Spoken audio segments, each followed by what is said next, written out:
പ്രിയപ്പെട്ട സുഹൃത്തുക്കളെ, CPM എന്ന് പറഞ്ഞ പാർട്ടിയെ പ്രതിനിധീകരിച്ചുകൊണ്ട് ദൃശ്യമാധ്യമങ്ങളിൽ കഴിവുള്ള ആളുകൾ വന്നുകൊണ്ടിരുന്ന കാലം എന്നേ മറഞ്ഞു. ഇപ്പോൾ CPMനെ പ്രതിരോധിക്കാൻ വേണ്ടി ചാനലുകളിൽ പോവുക എന്ന് പറഞ്ഞാൽ അത് തീ കാത്ത് നിൽക്കുന്ന പോലത്തെ ഉള്ളൊരവസ്ഥയാണ് CPMൻ്റെ നേതാക്കന്മാരെ സംബന്ധിച്ചിടത്തോളം. കാരണം ആ നിലയിൽ ഈ CPM എന്നുള്ള പാർട്ടി കഷ്ണങ്ങളായി പൊട്ടിച്ചെതറിക്കൊണ്ടിരിക്കുകയാണ്. അതുകൊണ്ട് തന്നെ ഈ പാർട്ടിയെ പ്രതിരോധിക്കൽ വലിയ ബുദ്ധിമുട്ടുള്ള ഒരു കാര്യമായതുകൊണ്ട് CPMൻ്റെ പ്രധാനപ്പെട്ട നേതാക്കന്മാരൊന്നും ഇപ്പോൾ ചാനൽ ചർച്ചയ്ക്കൊന്നും പോകാറില്ല. എന്നാൽ ഇതൊരു അവസരമായി കണ്ടുകൊണ്ട് CPMനെ പ്രതിരോധിക്കാൻ പോകുമ്പോൾ 10 അടി കിട്ടിയാൽ പോലും തങ്ങളുടെ മോന്തായം ജനങ്ങൾ അത്രയും നേരം കണ്ടുകൊണ്ടിരിക്കുമല്ലോ എന്ന് പറഞ്ഞുകൊണ്ട് ഇതൊരവസരമാക്കി ചില വിദ്വാൻമാർ രംഗത്തിറങ്ങിയിട്ടുണ്ട്. നമ്മൾ അവരെക്കുറിച്ച് നേരത്തെ വീഡിയോകളൊക്കെ ചെയ്തിട്ടുണ്ട്. ഒരു അനിൽകുമാർ എന്ന് പറഞ്ഞൊരുത്തൻ കോട്ടയത്ത് നിന്നൊരു സംസ്ഥാന കമ്മിറ്റി അംഗമാണ്. ഗതികെട്ട അവസ്ഥയാണ്. പിന്നെ തിരുവനന്തപുരത്ത് എറണാകുളത്ത് നിന്നൊരു അരുൺകുമാറുണ്ട്. പിന്നെ കോട്ടയത്ത് നിന്ന് ഒരുത്തനുണ്ട്, എന്തോ ഒരു കച്ചവടക്കാരനെ മറ്റാണ്, റെജി ലൂക്കോസ് എന്ന് പറഞ്ഞിട്ടുള്ള ഒരുത്തനുണ്ട്. പിന്നെ ഹസ്കർ എന്ന് പറഞ്ഞിട്ടൊരു അഭിഭാഷകനുണ്ട്. പിന്നെ ഇപ്പോൾ B ജയരാജ് എന്നും പറഞ്ഞിട്ട് ഏതോ ഒരു കോളേജിലെ ഒരു അധ്യാപകൻ ഇറങ്ങിയിട്ടുണ്ട്. ഇതിൽ എല്ലാവരും എതിരാളികളിൽ നിന്ന് മോന്തക്കുറ്റിക്ക് നിരന്തരം അടി മേടിക്കുമെങ്കിലും അതിൽ അഡ്വക്കേറ്റ് ഹസ്കർ എന്ന് പറഞ്ഞിട്ടുള്ള ഒരു വ്യക്തിയുണ്ട്. അദ്ദേഹം എന്തോ കൊല്ലത്തെ പാർട്ടി നേതാവാണ് എന്നാണ് പറയപ്പെടുന്നത്. അദ്ദേഹം പക്ഷേ വളരെ സൗമ്യമായി സംസാരിക്കുന്ന ഒരു മനുഷ്യനാണ്. വളരെ സൗമ്യമായിട്ടുള്ള ഭാഷയിൽ സംസാരിക്കുന്ന, നമുക്കൊക്കെ ബഹുമാനം തോന്നുന്നൊരു ക്യാരക്ടറാണ്. അദ്ദേഹവും ഈ പറഞ്ഞ പോലെ അടി മേടിക്കാറുണ്ട്. എന്നാൽ പോലും പ്രതികരണത്തിലൊക്കെ വളരെ മിതത്വം പാലിക്കുന്ന, വളരെ മാന്യമായി സംസാരിക്കുന്ന ഒരു സൗമ്യനാണ് അഡ്വക്കേറ്റ് ഹസ്കർ. അതുകൊണ്ട് തന്നെ അദ്ദേഹത്തിനൊക്കെ ഇപ്പോൾ വലിയ ഡിമാൻഡാണ്. അപ്പോൾ ഞാനിവിടെ പറഞ്ഞു വരുന്നത് എല്ലാ ഇടതുപക്ഷ നിരീക്ഷകന്മാരെ കുറിച്ചിട്ടുമല്ല. അതിൽ B ജയരാജ് എന്ന് പറഞ്ഞ ഒരു കോളേജ് അധ്യാപകൻ, എന്തോ ഡോക്ടറോ മറ്റോ ആണ്. ആരാണ് അയാൾക്ക് PhD കൊടുത്തതെന്ന് എനിക്കറിയില്ല. നമ്മുടെ ചിന്താ ജെറോമിനെ പോലുള്ളവർക്കൊക്കെ PhD കിട്ടിക്കൊണ്ടിരിക്കുന്ന ഒരു സാഹചര്യത്തിൽ എവിടെന്നെങ്കിലുമൊക്കെ PhD അദ്ദേഹം തട്ടിക്കൂട്ടിയിട്ടുണ്ടാവും. അതിൻ്റെയൊക്കെ നിലവാരത്തെക്കുറിച്ച് നമ്മൾ ഓർത്ത് പരിതപിക്കുക എന്ന് മാത്രമേ എനിക്ക് പറയാനുള്ളൂ. അദ്ദേഹം ഇപ്പോൾ ചാനലുകളൊക്കെ വരുന്നുണ്ട്. ചിലയിടത്ത് അബദ്ധവശാൽ എനിക്കും അയാൾക്കെതിരായിട്ട് ഇരിക്കേണ്ടി വന്നിട്ടുണ്ട്, അയാളുമായിട്ട് തർക്കിക്കേണ്ടി വന്നിട്ടുണ്ട്. അത് പലതും വൈറലായിട്ടുണ്ട്. എൻ്റെ വിശദാംശങ്ങളിലേക്കൊന്നും ഞാൻ പോകുന്നില്ല. കഴിഞ്ഞ ദിവസം ഞാൻ അയാളുമായിട്ടൊരു ചാനലിൽ ഇരുന്നു. എന്തൊക്കെയോ മണ്ടത്തരങ്ങളും വിട്ടിത്തരങ്ങളും ഒക്കെ അയാൾ പറഞ്ഞു. അത് അയാൾ പറഞ്ഞു VS സ്ഥാനാർത്ഥിത്വം കിട്ടാൻ വേണ്ടി നടന്ന സമരങ്ങളൊക്കെ എന്തോ PR വർക്കിൻ്റെ ഭാഗമായിട്ടായിരുന്നു, അതൊക്കെ ചെയ്ത ആൾ ഞാനാണെന്നൊക്കെ പറഞ്ഞിട്ട് വീട്ടിത്തൊക്കെ അയാൾ വിളിച്ചു പറഞ്ഞു. കാരണം അയാൾ വീട്ടിത്തം വിളിച്ചു പറഞ്ഞു എന്ന് നമ്മൾ പറയേണ്ട കാര്യമില്ല. അദ്ദേഹം പറഞ്ഞു എന്ന് പറഞ്ഞാൽ മതി. കാരണം പറഞ്ഞു എന്ന് പറഞ്ഞാൽ അത് വീട്ടിത്തമായിരിക്കും എന്ന് നമ്മളങ്ങ് മനസ്സിലാക്കുക, അത്രയേ ഉള്ളൂ. അയാൾക്ക് ഇതുപോലെ എത്ര അടി ആരിൽ നിന്ന് എവിടുന്ന് കൊണ്ടും ചില ചർച്ചയ്ക്കൊക്കെ പോകുമ്പോൾ എതിരായിട്ട് വരുന്ന 3 പേരും കൂടെ അയാളുടെ മോന്ത കുറ്റിക്കിട്ട് മാറി മാറി അടിക്കാറുണ്ട്. പക്ഷേ അതൊക്കെ അയാൾക്കൊരു സുഖം, ഒരു സന്തോഷമായിട്ടാണ്. നമ്മുടെ ശരീരമൊക്കെ ചൊറിയുമ്പം നമുക്കൊരു സുഖം കിട്ടില്ല എന്ന് പറഞ്ഞതുപോലെ ഈ 3 പേരിരുന്ന് അടിച്ചു കഴിഞ്ഞാലും അത് അദ്ദേഹത്തിനൊരു സുഖമാണ്. കാരണം എന്നാലും അത്രയും നേരം തന്നെ മുഖം അടി കൊള്ളുമ്പോഴാണെങ്കിൽ ആളുകൾ കാണുമല്ലോ എന്നുള്ളതാണ് അദ്ദേഹത്തിൻ്റെ ഒരു സന്തോഷം എന്നെനിക്ക് തോന്നുന്നു. സുഹൃത്തുക്കളെ, ഞാനിന്ന് ഈ വീഡിയോയിൽ പറയാൻ ഉദ്ദേശിക്കുന്നത്, അയാൾ ഈ കഴിഞ്ഞ ദിവസം ജനം ചാനലിൽ പാണ്ഡ്യാല ഷാജി എന്ന് പറഞ്ഞ കണ്ണൂരിൽ നിന്നുള്ള പിണറായി വിജയൻ്റെ വീട്ടുമുറ്റത്തിരുന്നു കൊണ്ട് പിണറായി വിജയനെ പോലും വിമർശിക്കാൻ ഒരു മടിയും കാണിക്കാത്ത ആ കമ്മ്യൂണിസ്റ്റുകാരൻ്റെ മുമ്പിൽ പോയി ഈ B ജയരാജ് എന്ന് പറഞ്ഞ ഈ ഇടത് നിരീക്ഷകൻ പെട്ടു എന്ന് പറഞ്ഞാൽ പെട്ടു. അതായത് ഈ സിംഹത്തിൻ്റെയൊക്കെ മുന്നിൽ മാനുകളൊക്കെ പറ്റി അങ്ങനെ ഇരിക്കും, അതുപോലെ ജയരാജ് ഈ പാണ്ഡ്യാല ഷാജിയുടെ മുമ്പിൽ പെട്ടു എന്ന് പറഞ്ഞാൽ അക്ഷരാർത്ഥത്തിൽ പെട്ടു. പാണ്ഡ്യാല ഷാജി അക്ഷരാർത്ഥത്തിൽ ഈ ജയരാജ് എന്ന് പറഞ്ഞ ഇയാളുടെ ചോര തുപ്പിച്ചു, അയാളെ കൊണ്ട് ചോര തുപ്പിച്ചു എന്ന് പറയുന്നതിൽ എനിക്ക് യാതൊരു മടിയുമില്ല. വേറെ ഒരു വാക്കും എനിക്ക് ഉപയോഗിക്കുക. കൊല്ലാക്കൊല ചെയ്തു അങ്ങനെയൊന്നും അല്ല ഞാൻ പറഞ്ഞത്. ചോര തുപ്പിച്ചു അല്ലെങ്കിൽ ചതച്ച് ചമ്മന്തിയാക്കി എന്നൊന്നും അല്ല ഞാൻ പറഞ്ഞത്. അക്ഷരാർത്ഥത്തിൽ ചോര തുപ്പിച്ചു. ഒരു 10 മിനിറ്റ് ഈ ജയരാജ് എന്തൊക്കെയോ പൊട്ടത്തരം വിട്ടിത്തരൊക്കെ വിളിച്ചു പറഞ്ഞു, ഞാനത് കേട്ടില്ല. അത് കേൾക്കുക എന്ന് പറയുന്നത് തന്നെ വലിയ ബുദ്ധിമുട്ടുള്ള കാര്യമാണ്. എന്തായാലും ഈ ജയരാജിനെ ഒരു 10 മിനിറ്റ് നിരന്തരം പാണ്ഡ്യാല ഷാജി ചോര തുപ്പിക്കുന്നത് ഈ ജനം ചാനലിലെ ചർച്ചയിൽ ഞാൻ കണ്ടു. അതിൻ്റെ ഓഡിയോ ആണ് ഞാൻ ഈ വീഡിയോയിൽ ഇനി എൻ്റെ പ്രേക്ഷകരെ കേൾപ്പിക്കാൻ പോകുന്നത്. എനിക്ക് സൂചിപ്പിക്കാനുള്ളത് ഈ ബി ജയരാജൻ എന്ന് പറഞ്ഞിട്ടുള്ള ഇടത് നിരീക്ഷകൻ ഇനിയെങ്കിലും ഈ ചാനലിൽ പോയി ഈ അടി വാങ്ങിക്കുന്ന പണി ഒന്ന് അവസാനിപ്പിക്കണം എന്നാണ് എനിക്ക് സൂചിപ്പിക്കാനുള്ളത്. അയാൾ എന്തെങ്കിലും ലജ്ജയോ ഉളുപ്പോ ഉള്ള ആളാണെങ്കിൽ പാണ്ഡ്യാല ഷാജിക്ക് മുമ്പിൽ അടിയറവ് പറഞ്ഞുകൊണ്ട് അയാൾ ഈ ചാനൽ ചർച്ചയ്ക്ക് പോയി അടി വാങ്ങിക്കുന്ന ഈ പരിപാടി നിർത്തുകയാണ് വേണ്ടത്. പക്ഷേ ലജ്ജയും ഉളുപ്പുമൊന്നും ഇല്ലാത്തയാളാണ് ഈ ജയരാജെന്ന് പലതവണ എനിക്കും ജനങ്ങൾക്കും ബോധ്യമായതുകൊണ്ട് അയാൾ ഇനിയും ചെല്ലും, അടിമേടിക്കും. പക്ഷേ അയാളെ 10 മിനിറ്റും നിരന്തരം പാണ്ഡ്യാല ഷാജി എന്ന് പറയുന്ന ആ കമ്മ്യൂണിസ്റ്റുകാരൻ ചോര തുപ്പിക്കുന്നത് എൻ്റെ പ്രേക്ഷകർ കേൾക്കണം എന്നുള്ളത് കൊണ്ടാണ്. ഏതാണ്ട് 8 മുതൽ 10 വരെ മിനിറ്റ് നീണ്ടു നിൽക്കുന്ന ആ പാണ്ഡ്യാല ഷാജിയുടെ ആ പൊട്ടിത്തെറി ഉണ്ടല്ലോ ബി ജയരാജനെതിരെ, അത് എൻ്റെ പ്രേക്ഷകരെ ഞാൻ കേൾപ്പിക്കുന്നത്. അതിലേക്ക് കേൾക്കാൻ ഞാൻ എൻ്റെ പ്രേക്ഷകരെ സ്വാഗതം ചെയ്യുന്നു. അല്ല, പിന്നെ അദ്ദേഹം പറഞ്ഞ സംഭവത്തിനോടൊന്നും ഞാനൊരു സംഭവം പരാമർശിക്കുന്നു പോലും. അത് പരാമർശിക്കപ്പെടുകയോ പരിഗണനാർഹമായ വിഷയങ്ങളുമല്ല. കാരണം കാലം വെളുത്ത് ഒരു വിവരവും അറിയാത്തൊരു പ്രൊഫസറാണത്. കാലം വെളുത്ത് ഒരു വിവരവും അദ്ദേഹത്തിന് അറിയില്ല. അദ്ദേഹം ഇപ്പോഴും ഏതോ ലോകത്തിരുന്നുകൊണ്ട് എന്തിനാമോ ഇതേപോലെ ഇങ്ങനെ ക്ഷീരവല ആവർത്തനം 101 പോലെയൊക്കെ പറയുകയാണ്. തിരിച്ചറിയേണ്ടതൊരു വിഷയം, ഈ പാർട്ടിക്കകത്ത് പരസ്യമായിട്ട് ഇങ്ങനെ ഇപ്പോഴല്ല ഇത് വന്നത്. ഇതിനേക്കാൾ ഗംഭീരമായി വന്നിരിക്കുന്ന സംഭവം ഇവിടെ ഉണ്ടായിരുന്നു എന്ന് പിന്നെ മിസ്റ്റർ ജയരാജൻ അറിയാവുന്ന എനിക്കറിയില്ല. സഖാ പുത്തനത്തുകാരാണ് CPIM സംസ്ഥാന സെക്രട്ടേറിയറ്റ് മെമ്പറായിരിക്കുന്ന സഖാ പുത്തനത്തുകാരാണ്. പെരുവഴിയിൽ തടഞ്ഞിരിക്കുന്ന പാർട്ടിയാണ് ഈ പാർട്ടി. അറിയാമോ നിങ്ങൾക്ക്? ആ തടഞ്ഞ സ്ഥലം എവിടെയാണ് നിങ്ങൾക്ക് അറിയാമോ? അത് പെരളശ്ശേരിയിലെ 3 വരിയാന്ന് പറയുന്ന AKGയുടെ വീട്ടിനടുത്താണ് തടഞ്ഞത്. അറിയാമോ നിങ്ങൾക്ക്?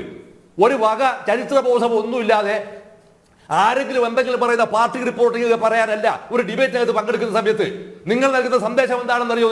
നിങ്ങളെ ഈ പാർട്ടി ചെയ്തുകൊണ്ടിരിക്കുന്ന മുഴുവൻ സംഭവങ്ങളും ആധികാരികമായി ശരിയാണെന്ന് സ്ഥിരീകരിക്കുകയാണ്. നിങ്ങൾക്ക് ആരാണ് അതിന് അവകാശം തന്നിട്ടുള്ളത്? ഈ രാജസ്ഥാനത്തിരിക്കുന്ന സ്ത്രീകൾ അവർ വിഡ്ഢികളാണോ? ആരെങ്കിലും പപ്പറ്റാണോ അവർ നാളെ പാർട്ടിയിൽ ഉണ്ടാകുമോ ഇല്ലയോ എന്നല്ല, ബലി കൊടുക്കാൻ തീരുമാനിച്ചിറങ്ങുന്നവരാണ് അവരാണ് പോരാളികൾ എന്ന് പറയുന്നത്. അതിന്റെ സങ്കടവും വേദനയും എന്താണെന്ന് നിങ്ങൾക്ക് ഒരിക്കലും മനസ്സിലാവുകയുമില്ല. Because you are not a fighter. നിങ്ങൾ ഫൈറ്റർ അല്ല, നിങ്ങളുടെ പാർട്ടിക്കാരനുമല്ല. ശരിക്ക് നിങ്ങളുടെ പാർട്ടി നിൽക്കുന്നത് എന്താണെന്നറിയോ? നിങ്ങളുടെ എല്ലാവിധ പ്രൊഫഷണൽ സംഭവം കഴിഞ്ഞതിന് ശേഷം നിങ്ങൾക്ക് ആ പാർട്ടിയിൽ നിന്ന് കിട്ടാവുന്ന എന്തെങ്കിലും വലിയ ഭാഗ്യങ്ങൾ നിങ്ങളെ കാത്തിരിക്കുന്നുണ്ടാവും. അത് നിങ്ങളെ മോഹിപ്പിക്കുകയും പ്രലോഭിപ്പിക്കുകയും ചെയ്തിട്ടുണ്ടാവും. പക്ഷെ പാർട്ടിക്കകത്ത് കേടർ നിൽക്കുന്ന അങ്ങനെയല്ല. അതുകൊണ്ടാണ് ഞാനിത് പറയുമ്പോൾ വൈകാരികമായിട്ട് ഞാൻ പറയുന്നത്. ഞാൻ വീണ്ടും ആവർത്തിക്കുകയാണ്, കേരള ചെഷസ്ക്യൂ ആണ് ഈ മനുഷ്യൻ. കേരള ചെഷസ്ക്യൂ, അദ്ദേഹത്തിന്റെ ഭാര്യ, അദ്ദേഹത്തിന്റെ മക്കൾ. ഞാൻ പറയട്ടെ, പ്രാക്കുളം ഈ പറയുന്ന പ്രാക്കുളത്തെ ലോക്കൽ കമ്മിറ്റി നടത്തിയ ഏറ്റവും പ്രധാനപ്പെട്ട ചർച്ച എന്തായിരുന്നു മിസ്റ്റർ ജയരാജ്? ആ ലോക്കൽ കമ്മിറ്റികൾക്ക് ഏറ്റവും പ്രധാനപ്പെട്ട ചർച്ച എന്താണ്?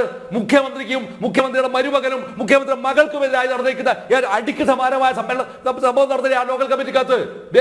സ്വന്തം MA ബേബിയുടെ സ്വന്തം ലോക്കൽ കമ്മിറ്റിക്കകത്ത് നടന്നില്ലേ? നിങ്ങളിത് ലോകകാര്യമൊന്നും അറിയില്ല എന്നാണ് നിങ്ങൾ. 10 ലോക്കൽ സമ്മേളനങ്ങൾക്കകത്ത് 6 എണ്ണത്തിന് അടിയാണ് നടന്നത്. അവിടെ 6 അടിയാണത്. ഞാൻ നേരത്തെ ഉന്നയിച്ചൊരു വിഷയം ഉണ്ടല്ലോ, ഈ പറയുന്ന കരുനാഗപ്പള്ളിയിലെ ബാറിന്റെ വിഷയം. നിങ്ങൾക്കത് അറിയില്ലേ?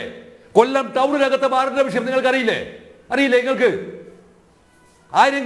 ആര്യങ്കാവ് തെന്മല ഭാഗത്ത് വരാവുന്ന സ്പിരിറ്റ് ലോബിയെ കുറിച്ച് നിങ്ങൾക്കറിയില്ലേ? നിങ്ങൾക്കൊന്നും അറിയില്ല എന്നതിന്റെ അർത്ഥം എന്താണെന്നറിയോ? നിങ്ങൾക്ക് കൊല്ലം ജില്ലയിലെ പാർട്ടിയെ കുറിച്ച് ഒരു മണ്ണാങ്കട്ട നിങ്ങൾക്കറിയില്ല എന്നാണ് അർത്ഥം. ഒരു മണ്ണാങ്കട്ട നിങ്ങൾക്കറിയില്ല. നിങ്ങൾക്ക് ഇവിടെ തിരിച്ചറിയേണ്ട വിഷയം എന്താ അറിയോ? ഇവരെല്ലാവരും തന്നെ ആർഭാടപൂർണവും അതിന്റെ ഭാഗമായവരാവുന്ന ആഭിചാരങ്ങളും ചെയ്യുമ്പോൾ, ഈ ആഭിചാരങ്ങളെല്ലാം ചെയ്യുമ്പോൾ ഞാൻ ഈ പ്രൊഫസറോട് ഞാൻ ഒരു ചെറിയ നിർദ്ദേശങ്ങളോട് ഞാൻ വെക്കുകയാണ്. ഏതാണ്ട് കുറച്ചു മുൻപ് ഒരു ചെറിയൊരു ആത്മകഥ SP കാട്ടെ അധികാരി ഇവരുടെ ഇൻസ്റ്റിറ്റ്യൂഷൻ പുറത്തിറക്കി വളരെ ചെറിയ ഒരു പാംപ്ലെറ്റ് പോലത്തുണ്ടാക്കുന്ന ഒരു ജീവരേഖയുണ്ട്. AB പ്രധാന്റെ ജീവരേഖയാണത്. ആ AB പ്രധാന ജീവരേഖക്കകത്ത് അവർ എഴുതി വെച്ചിട്ട് സംഭവം എന്താ പറയുക? മരിക്കുമ്പോൾ അയാളുടെ ഉച്ചത്ത് എന്താണെന്നറിയോ നിങ്ങൾ? അദ്ദേഹം ധരിക്കാറുണ്ട്, പുറത്തു പോകുമ്പോൾ ധരിക്കാറുണ്ടായിരിക്കുന്ന ഒരു കോട്ട്, ഒരു പാൻറ്, ഒരു ബാഗ്. ഇതാണ് അദ്ദേഹത്തിന്റെ സമ്പാദ്യം ഇതാണ് അദ്ദേഹത്തിന്റെ സമ്പാദ്യം. CPM മുൻ പോളിറ്റ് ബ്യൂറോ ഒരു മുഖ്യമന്ത്രിയാക്കി നിർബന്ധ ചക്രവർത്തി മരിക്കുമ്പോൾ എന്താണ് അദ്ദേഹത്തിന്റെ സമ്പാദ്യം? ഇട്ട ഷർട്ടും മുണ്ടും മാത്രമേ ഒന്നുമില്ല, വേറൊന്നുമില്ല. നിങ്ങൾ ഈ പാർട്ടിയുടെ നേതാക്കന്മാരാക്കുന്ന കൊല്ലം ജില്ലയിലെ പാർട്ടി നേതാക്കന്മാർ ഓരോ ആളെ എടുത്തു നോക്ക്. ഓരോ ആളെ നിങ്ങൾ എടുത്തോ. അവിടെ നിങ്ങളുടെ സഖാവ് NS കൊല്ലപ്പെട്ടു പോയിരിക്കുന്ന NS, ലോറി ഇടിച്ചിട്ട് കൊല്ലപ്പെട്ടിരിക്കുന്ന NS സഖാവ് PK ഗുരുദാസൻ ജീവിച്ചിരിക്കുന്നത് ഇപ്പോഴും. അതിനുശേഷം എണ്ണം പറഞ്ഞിരിക്കുന്ന ഒരു ജില്ലാ സെക്രട്ടറി നിങ്ങൾക്ക് അവിടെ കൊണ്ടുവരാൻ കഴിയുമോ? കൊണ്ടുവന്നിട്ടുണ്ടോ? അവിടെ നിങ്ങൾ എന്നോടാണ് പറയുന്നത്. നിലവിലുള്ള ജില്ലാ സെക്രട്ടറിക്ക് അത് ഏറ്റവും ഗൗരവമായിരിക്കുന്ന ആരാ ഉന്നയിച്ചത്? അതും ഒരു എൻജോയ് യൂണിയൻ അകത്ത് വിട്ടിരിക്കുന്ന സ്ത്രീ അല്ലേ? ഒരു ട്രാൻസ്ഫർ വാങ്ങിക്കൊടുത്തതിന്റെ പിന്നെ അവരെ ശല്യം ചെയ്തതിന്റെ പോലെ ഏറിയ കമ്പനി കൊടുക്കുന്ന പരാതിയുടെ കോപ്പി നിങ്ങൾ കണ്ടിട്ടുണ്ടോ? നിങ്ങൾ കണ്ടിട്ടുണ്ടോ? ഒന്നും അറിയാം, നിങ്ങൾക്ക് അറിയില്ലെങ്കിൽ അറിയില്ല എന്ന് പറയാം. പക്ഷേ ലോകത്തോട് ഉണവിളിച്ചു പറയും, ലോകത്തോട് ഉണവിളിച്ചു പറയരുത് എന്നും പറയരുത്. ലോകത്തോട് വിളിച്ചു പറയരുത്. എന്തോ പറയുന്നത്? ഏത് ജില്ലാ നാവിലുള്ളത് കൊണ്ട് തന്നെയാണ് പറയുന്നത്. ഒരുപടി പരാതികൾ വിവിധങ്ങളായിരിക്കുന്ന ഘടകങ്ങൾക്ക് ഉന്നയിച്ചു എന്ന് ഈ സ്ത്രീകൾ പറയുന്ന സംഭവമാണ്. ഉന്നയിക്കപ്പെട്ടിരിക്കുന്ന പരാതികൾ ഒരിക്കലും തന്നെ ഉണ്ടായിട്ടാണെന്നറിയോ? അതിനകത്ത് ഒരിക്കലും തന്നെ മാന്യമായിരിക്കുന്ന ഒരു പരിഹാര മാർഗം നിർദ്ദേശിക്കപ്പെട്ടിട്ടില്ല. ഈ പരിഹാരം ഞാൻ നിങ്ങൾ സംസാരിക്കുമ്പോൾ ഞാൻ അനങ്ങിയിട്ടില്ലല്ലോ. നിങ്ങൾ സംസാരിക്കുമ്പോൾ ഞാൻ അനങ്ങിയിട്ടില്ലല്ലോ. പറഞ്ഞതിന് ചേട്ടൻ നിങ്ങൾ പറഞ്ഞോ? നിങ്ങൾ പറഞ്ഞോ? ഒരാൾക്ക് പറയാൻ അതായത് നിങ്ങൾ ഇത്രയും ആന്റി ഡെമോക്രാറ്റിക് ആവില്ല, ഇത്രയും ആന്റി ഡെമോക്രാറ്റിക് എന്തിനാണ് ഇത്ര അസഹിഷ്ണുമാകുന്നത്? നിങ്ങൾ അവിടെ നിങ്ങളുടെ പാർട്ടിക്കകത്ത് കുഴപ്പമില്ലാന്ന് സ്ഥാപിക്കണം, നിങ്ങളുടെ ഉത്തരവാദിത്തമായിരിക്കും. കുഴപ്പമുണ്ട് എന്ന് സമർത്ഥിക്കാനല്ല എന്റെ പണി. ഞാൻ പറഞ്ഞത് പാർട്ടി ഇത്രമാത്രം അസംബന്ധമായ രീതിയിലേക്ക് വ്യതിചലിക്കപ്പെട്ടിരിക്കുന്നു എന്നാണ്. പിന്നെ നിങ്ങൾ പറഞ്ഞേ പിന്നെ CPIM പിന്നെ സേഫ് ഫോറം ഗ്രൂപ്പ് പിന്നെ MU എന്നല്ലേ? ആ MU എന്ന് പറഞ്ഞ പാർട്ടി ഏതായാലും യുണൈറ്റഡിന്റെ പാർട്ടി ഏതാണ്? ഏതാ പാർട്ടി അത്?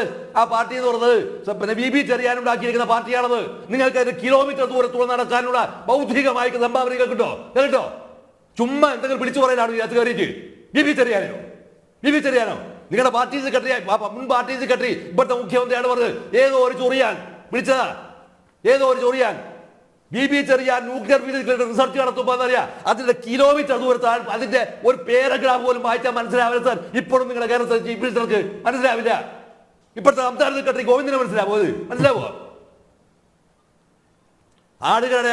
ആളുകൾ സമനില തെറ്റി കാർമ്മികത്തിൽ പ്രകോപിതരാകുന്ന രീതിയിൽ സംസാരിപ്പിക്കുന്നതുകൊണ്ട് വിയോജിക്കാൻ നിങ്ങൾക്ക് എതിർക്കാം, അത് വേറെ വിഷയമാണ്. പക്ഷേ പാർട്ടിക്കകത്ത് കലാപം ചെയ്ത് പുറത്തു വരിക്കുന്നവർ മുഴുവൻ തന്നെ അധമന്മാരും മോശക്കാരുമാണെന്ന് ചിത്രീകരിക്കുന്ന ഇടപാടുണ്ടല്ലോ. ആ ഇടപാടെന്നറിയോ? ഒരു ബ്യൂറോക്രാറ്റിന്റെ ലക്ഷണമാണത്. ഈ ബ്യൂറോക്രാറ്റുകളും പാർട്ടിക്കാർ ചേർന്നുണ്ടാക്കിയത് പുതിയ വർഗമാണ്. ബിലോ വഞ്ചിലാസ് കമ്മ്യൂണിസ്റ്റ് പാർട്ടിയുടെ യൂഗോസ്ലാവിയൻ കമ്മ്യൂണിസ്റ്റ് പാർട്ടിയുടെ വൈസ് പ്രസിഡന്റ് ആയിരിക്കുന്ന ബിലോ വഞ്ചിലാസ് ന്യൂ ക്ലാസ്. ഈ ന്യൂ ക്ലാസ് ആണ് ഈ കേരളത്തിലെ പാർട്ടിയെ മുച്ചൂടും നശിപ്പിച്ചത്. ആ നശിപ്പിച്ചതിന് അമരക്കാരനാരാണ്?